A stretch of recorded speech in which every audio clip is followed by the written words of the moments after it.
Hello, आप सब लोग कैसे हैं। जैसे कि आप सब लोग जानते हैं, हमारी उत्तराखंड की एमसीक्यूज़ की सीरीज़ चल रही है। ठीक है, तो उसी सीरीज़ को हम आगे बढ़ाते हुए आज अपनी प्लेलिस्ट को आगे बढ़ाते हुए हम नए एमसीक्यूज़ की सीरीज़ बढ़ाते हैं। तो ये क्लास 2 है। क्लास 1 में पहला वीडियो शायद आप लोगों ने देख लिया होगा। अब क्लास 2 की वीडियो को चलिए आज हम शुरू करते हैं। क्वेश्चन है, निम्नलिखित में से कौन सी एक गुफा गढ़वाल हिमालय में अवस्थित नहीं है। अब सेम मैंने जैसे आपको लास्ट वीडियो में बताया था कि आपको नहीं वर्ड पे जोर दे के देखना पड़ेगा। ठीक है, निम्नलिखित में से कौन सी ऐसी गुफा है जो बोल रहा है कि गढ़वाल हिमालय में अवस्थित नहीं है। अब ऑप्शन दिख रहे हैं आपको, मुचकुंद गुफा, व्यास गुफा, लोमश ऋषि गुफा, गणेश गुफा। ठीक है, 4 गुफाएं। अब देखिए, मैंने आगे भी इससे पास्ट वाली वीडियो में मैंने आपको ट्रिक एंड टिप्स बताए थे। इस सीरीज़ में भी मैं कुछ कुछ बीच में जैसे आते रहेंगे तो बताती रहूँगी, बट मैं लास्ट में जब ये सीरीज़ ख़त्म होगी हमारी हिस्ट्री की, तो हिस्ट्री में आप लगभग किस तरीके से आप लोग ट्रिक्स एंड टिप्स यूज़ करके आप एलिमिनेशन मेथड से यूज़ कर सकते हैं वो मैं बताऊँगी। फिलहाल अभी इसका आंसर जो है वो है लोमस ऋषि गुफा। ठीक है, इसका आंसर है लोमश ऋषि गुफा। अब देखिए, अगर आपको क्वेश्चन में आंसर नहीं पता होता इन केस, तो हम क्या कर सकते हैं। देखिए, चारों आप ऑप्शन देखिएगा पहले। ठीक है, ऑप्शन को देखते हुए आप देखिएगा, आपको समझ में आएगा सबसे बड़ा वाला। अब मैं बताती हूँ आपको, कुछ ट्रिक्स हैं फिलहाल अभी मैं बता देती हूँ आपको। जो सारे ऑप्शन में सबसे बड़ा दिख रहा होगा आप उसको टिक लगा सकते हैं। 50-50 चांसेस है मतलब। ठीक है, तो आप जब आपको सारे क्वेश्चन कर रहे होंगे, आपको लग रहा होगा लास्ट में कि अब यार कुछ क्वेश्चन चाहिए, अभी इतने मुझे आ गए, लेकिन अब एक दो राउंड के बाद अब लास्ट में जब कुछ टाइम रह जाता है तो आपको एलिमिनेशन मेथड यूज़ करना ही पड़ता है। ऐसा तो है नहीं कि हर किसी को 150 से 150 क्वेश्चन नहीं आते हो।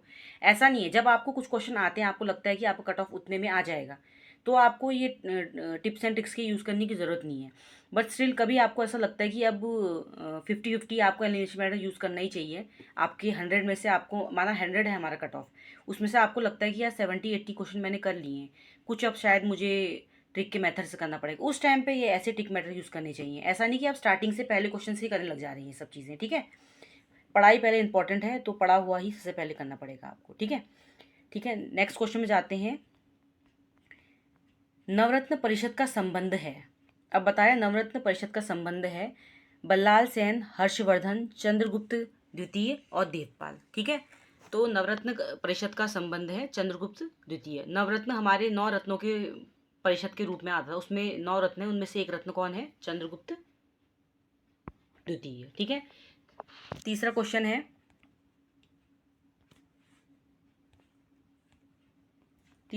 है, हमारा, निम्नलिखित में से किस शासक के द्वारा प्रति 5 वर्ष में प्रयाग में धर्म सम्मेलन आयोजित कराया जाता है? ठीक है, 5 वर्ष में क्या कर रहा है शासक, क्या करता है, प्रति प्रयाग में क्या कराता है, धर्म सम्मेलन आयोजित करवाता है। अशोक, कनिष्क, हर्षवर्धन, चंद्रगुप्त आदित्य, विक्रमादित्य। ठीक है, इसका आंसर है हर्षवर्धन। अब देखिए, ट्रिक और ट्रिप मैंने आपको बताया ना, हर जगह काम नहीं आता। अब यहाँ पे अगर आप कहीं ये सोचे कि मुझे क्वेश्चन आता ही नहीं है और आप सबसे बड़ा वाला करके ये लगा ली, देखिए 50-15% काम करता है ये।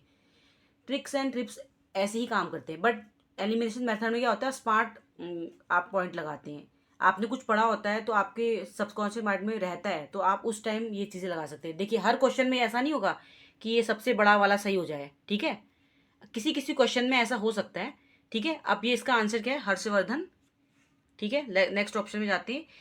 शिवदत्त, शिवपालित और हरिदत्त नामक शासकों के सिक्के किस स्थान से प्राप्त हुए हैं? ऑप्शन है सुमाड़ी, रानीहाट, अल्मोड़ा और पुरोला। इसका आंसर है अल्मोड़ा। इसमें थोड़ा सा प्रिंट ऑप्शन गलत हो गया है, बट इसका आंसर है अल्मोड़ा। ठीक है, ये थोड़ा सा ये प्रिंटिंग में प्रॉब्लम हो गई है।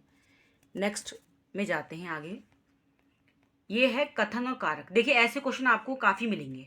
ये अभी मैंने आपको एक क्वेश्चन इस तरह के क्वेश्चन काफ़ी आते हैं कथन और कारण के। ठीक है, इसमें आपको दिए गए होते हैं, जैसे कथन दिया हुआ है पहला ए। ठीक है, उत्तराखंड में शैव धर्म के सर्वाधिक उपास हैं। पहले कथन में क्या बता रहे हैं आपको कि उत्तराखंड में शैव धर्म के सबसे ज़्यादा क्या है, उपास हैं। ठीक है, उसका कारण क्या है बता रहा है, वो कारण बता रहा है कि शिव महापुराण में भगवान शिव को केंदा क्षेत्र का स्वामी कहा जाता था। अब देखिए, आपको इंटरलेट करना पड़ेगा। अब वो पूछ रहा है, ऊपर 2 कथन दिए गए हैं, इन 2 कथनों के आधार पर निम्नलिखित में से सही विकल्प चुनिए, कह रहा है। ठीक है, अब ये क्या होता है, असर्शन और रीज़न का पॉइंट है ये। इसमें 4 ऑप्शन दिए हैं। पहला कथन, कथन भी सही है बोला है और कारण गलत है कह रहा है। दूसरे ऑप्शन में कह रहा है कारण सही है लेकिन कथन गलत है। तीसरे ऑप्शन में कह रहा है कथन सही है और कारण भी सही है, दोनों सही है। और चौथे ऑप्शन में कह रहा है ना कथन सही है और ना ही कारण सही है। 4 ऑप्शन आपको दिए जाते हैं। अब मोस्ट ऑफ द टाइम आपको ये चीज़ देखनी पड़ेगी। ये तो एक चीज़ ये है कि आपको किसी टॉपिक के बारे में डीप नॉलेज हो। पहली चीज़ तो ये हो गई कथन और कारण में। आप समझ रहे हो उत्तराखंड में शैव धर्म के सर्वाधिक उपास है। उपास तो है, सर्वाधिक वर्ड आया जैसे इसमें सबसे ज़्यादा उपास है, ठीक है, सबसे ज़्यादा उपास है, ठीक है। तो इसका आंसर है कथन ए और कारण कथन मतलब दोनों ही सही हैं आपके, ठीक है। कारण और कथन हमारे दोनों सही है। इसका ऑप्शन नंबर सी है, ठीक है। अगले क्वेश्चन की ओर जाते हैं हम आगे। निम्नलिखित में से किस पल्लव शासक ने मतविलास प्रहसन की रचना की है, ठीक है। 4 ऑप्शन दिए हुए हैं, नरसिंह वर्मन प्रथम, महेंद्र वर्मन प्रथम, दंती वर्मन और नरसिंह वर्मन द्वितीय। इसका आंसर है महेंद्र वर्मन प्रथम, ठीक है। अब जाइए, इसमें भी एक और आपको मैं ट्रिक एंड ट्रिप बता देती हूँ। जैसे 4 ऑप्शन दिए हुए हैं, ठीक है। अब आप देखिए दोनों में प्रथम लिखा हुआ है, देख रहे हैं आप ए और बी ऑप्शन में। तो दोनों में प्रथम लिखा है तो हम एक अंदाज़ा लगाएंगे कि लगभग जो सेम होते हैं आगे पीछे क्वेश्चन में। अब ये जहाँ पे क्वेश्चन का आंसर नहीं आ रहा है वहाँ पे की बात है कि दोनों में प्रथम लगा, तो हम ऑप्शन में अंदाज़ा कर सकते हैं कि ए और बी में से एक ही होगा। तो जहाँ पे 2 ऑप्शन में आप 50-50% एलिमिनेट कर लेते हैं वहाँ पे आप आंसर लगा के आ सकते हैं, ठीक है। वैसे इसका आंसर है महेंद्र वर्मन प्रथम। नेक्स्ट क्वेश्चन है, मानस खंड में निम्नलिखित में से किस क्षेत्र को राम क्षेत्र कहा जाता है, ठीक है। ऑप्शन है अल्मोड़ा, हरिद्वार, ऋषिकेश, बद्रीनाथ। राम क्षेत्र बता रहे हैं तो ये क्या हो गया, आंसर क्या है इसका, अल्मोड़ा है, ठीक है। राम क्षेत्र इसलिए अल्मोड़ा है क्योंकि आपने देखा होगा बद्रीनाथ और ऋषिकेश हरिद्वार की साइड जो है वो खासकर हमारे शिव जी का उपास ज़्यादा है। मतलब उस एरिया में शिव जी का उपास ज़्यादा, तो मतलब ऐसा नहीं है पूरा का पूरा आपका देवभूमि कहलाता है, लेकिन शिव जी का उपास ज़्यादा, तो उस और इन्होंने राम क्षेत्र का नाम नहीं दिया। अल्मोड़ा क्या है, हल्द्वानी से आगे की ओर पड़ जाता है, तो इसको हमने अंदाजे से आप बता सकते हैं अगर आपको ऑप्शन ना पता होगा तो। कलिंग नरेश खारवेल का हाथी गुफा अभिलेख किस भाषा में है, ठीक है। पाली, संस्कृत, प्राकृत, तमिल, ठीक है। उस टाइम पे प्राचीन काल में प्राकृत ही चलती थी, तो इसलिए कलिंग नरेश खारवेल हाथी का गुफा का जो बता रहे संबंध प्राकृत से है। इसका अगला क्वेश्चन है, उत्तराखंड राज्य के निम्न में से किस राजवंश के क्रूरता के संदर्भ में यह कहावत है कि इन्होंने किसी भी बकरे को मोटा नहीं होने दिया, किसी सुंदर स्त्री को राह में चलने नहीं दिया। कह रहे हैं किस राजपूत की क्रूरता के संदर्भ में ये कहा गया है, ठीक है। इसके ऑप्शन है, पहला ऑप्शन है गोरखा शासकों ने, दूसरा है अंतिम कत्यूरी शासकों ने, तीसरा है अंग्रेज शासकों ने और चौथा है पर्वतकार वंश के शासकों ने। इसका आंसर आप नीचे जाएंगे तो आपको आंसर मिलेगा अंतिम कत्यूरी शासकों ने, ठीक है। अगला ऑप्शन अंतिम कत्यूरी आपका ऑप्शन नंबर सी में आता है। उसके बाद है जाखन देवी का प्रसिद्ध मंदिर उत्तराखंड के किस जिले में अवस्थित है, ठीक है। ये अभी पूछ रहे किस जिले में अवस्थित है जाखन देवी का। ऑप्शन है नैनीताल, चमोली, बागेश्वर, अल्मोड़ा। इसका आंसर ऑलमोस्ट वैसे सभी को पता होगा, इसका राइट ऑप्शन है अल्मोड़ा। नेक्स्ट क्वेश्चन की तरफ जाते हैं। कालिदास की रचनाओं में उत्तराखंड के स्थल के संदर्भ में निम्न में से क्या सही नहीं है। सेकंड दोबारा आपके पास सही नहीं है बता रहा है, बोल रहा है ये वाला क्वेश्चन में। तो इसमें ऑप्शन दे रखे हैं, कैलाश पहला ऑप्शन के साथ बता रखे हैं, गंधमादन की एक शिखा है, क्रीड़ा खेल क्या है, क्रीड़ा शैल सॉरी, अलकापुरी के यक्ष भवन में बावड़ी के निकट एक टीला है, क्रौचरंध्र क्या है, गंगा जी के स्रोत से कैलाश की ओर एक स्थल है, सुमेरु क्या है, तराई में स्थित एकमात्र टीला है। तो इनकी रचनाओं के संदर्भ में क्या नहीं है बता रहे, तो तराई क्षेत्र ना मोस्टली आपको पता है तराई क्षेत्र किसे कहते हैं। तराई क्षेत्र का मतलब होता है जो पहाड़ी इलाका नहीं आता, थोड़ा प्लेन्स इलाके में आ जाते हैं, उसे तराई क्षेत्र कहते हैं। जैसे हमारे अल्मोड़ा तक तो आपको पता है कि पहाड़ क्षेत्र आता है, हम हल्द्वानी को तराई क्षेत्र, हल्द्वानी से आगे तराई क्षेत्र बोला जाता है। तो इसका ऑप्शन क्या है, इस वजह से सुमेरु तराई क्षेत्र में स्थित एक मात्र टीला, ठीक है। अगला क्वेश्चन है, निम्न में से किस जाति की गणना हिमालय की जातियों में नहीं की जाती है। पहला ऑप्शन है गंधर्व, यक्ष, किन्नर और शक। इसका आंसर है डी, शक। ठीक है। इसका अगला क्वेश्चन है, हेवेनसांग ने किस पर्व को मोक्ष पर्व कहा था? ठीक है। नंदा देवी पर्व, श्रावणी पर्व, सोमनाथ पर्व, कुंभ पर्व। मोक्ष का पर्व किसे कहा था? क्योंकि 14 सालों में एक बार आते, काफी टाइम बाद, तो कुंभ पर्व को कहा गया था। कालिदास की किस रचना में हिमालय को औषधि प्रस्थ नाम से उल्लेखित किया गया? ठीक है। मेघदूत में, अभिज्ञान शाकुंतलम में, मालविकानी मित्रम में, कुंभ संभव में। ठीक है, कुमार संभव में। तो इसका आंसर है डी, कुमार संभव में। आगे बढ़ते हैं। फड़का नौलिख पेटशाला की खोज किसने की? ऑप्शन है मौलाराम, यशोधर मठपाल, शिवानंदन नौटियाल, यशवंत कठौत। इसका आंसर है यशवंत मठपाल। देखिए अब यहाँ पे भी इसका आंसर है यशोधर मठपाल। ठीक है। ठीक है, आगे बढ़ते हैं। अपने लोकहितवादी कार्यों के कारण किस राजवंश के बारे में कुमाऊं में आज भी यह प्रचलित है, इस वंश के अवसान पर सूर्य अस्त हो गया और रात्रि हो गई। ये एक तरीके से एक स्लैंग जैसे दे रखा है, किस कि इस वंश के अवसान पर सूर्य अस्त हो गया और रात्रि हो गई। ठीक है। चंदवंश, पौरव वंश, कत्यूरी वंश, नागवंश। तो इसका आंसर है कत्यूरी वंश।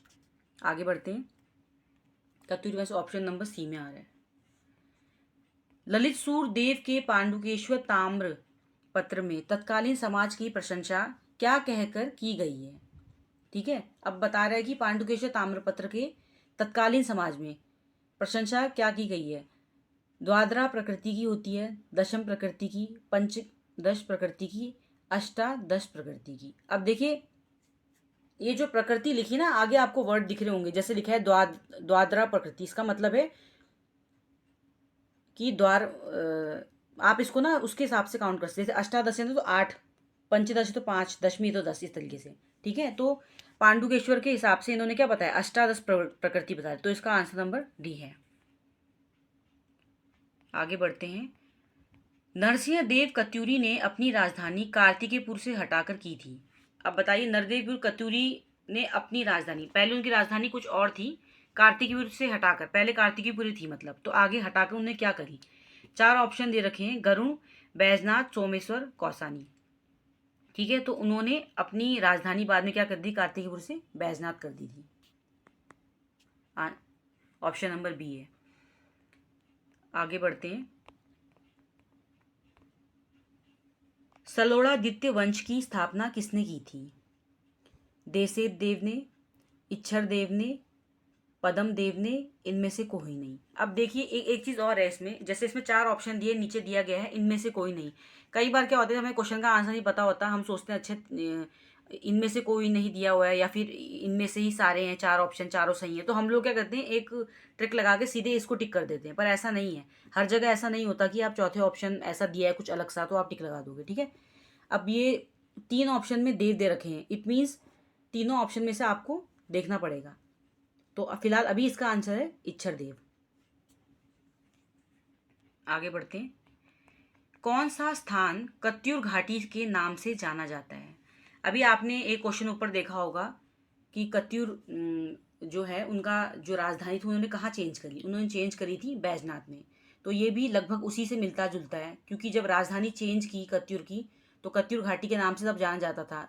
तो कत्यूर घाटी के नाम से जाना जाता है कौन सा स्थान। उसके बाद जब उन्होंने अपनी राजधानी बदल दी तो वो राजधानी बदल के नाम रखा था बैजनाथ। तो इससे आप देखिए, अगर कभी हो ऐसा एक ही क्वेश्चन में आ जाए तो आप सीधे ऑप्शन लगा सकते हैं बैजनाथ। ठीक है। कत्यूरी काल में प्रभावतार कौन थे? राजनिवास से संबंधित अधिकारी थे, कृषि से संबंधित अधिकारी थे, मंदिर से संबंधित अधिकारी थे, भूमि की नाप करने वाले अधिकारी, प्राचीन उत्तराखंड के विविध आयाम थे। अब देखिए यहाँ पे साफ साफ दिख रहा होगा सबसे बड़ा वाला आपको। अगर आपको आंसर नहीं होता होगा आप डायरेक्टली मतलब देख के बता सकते हैं कि आंसर नंबर डी है इसका। ठीक है। अभी आपने देखा कत्यूरी वंश के हमको 3-4 क्वेश्चंस दिखे हैं। एक तो इससे पहले कि जब कत्यूर उन्होंने अपना राजधानी बदल के बैजनाथ किया, कत्यूर घाटी किस नाम से जानी जाती है, इससे पहले वाला क्वेश्चन, ठीक है। आपने बताया कत्यूरी घाटी किस स्थान पे, कत्यूरी घाटी है बैजनाथ में। सेम कत्यूरी काल का क्वेश्चन आ गया, इसके प्रभावतार कौन थे करके। अभी देखिए, अभी हमने लास्ट सीरीज और इस सीरीज में, दो सीरीज में लगभग आधे बहुत क्वेश्चन ठीक कर लिए हैं। इसकी नेक्स्ट सीरीज अब तुरंत आएगी, ठीक है। अभी 2 पार्ट हैं फिलहाल, इन 2 पार्टों को आप देख लीजिए। इसकी जो PDF है मैं अपने टेलीग्राम चैनल पे डाल दूंगी, आप उससे भी देख सकते हैं। और 3rd वीडियो जल्द से जल्द में ले आऊँगी। तब तक के लिए थैंक यू।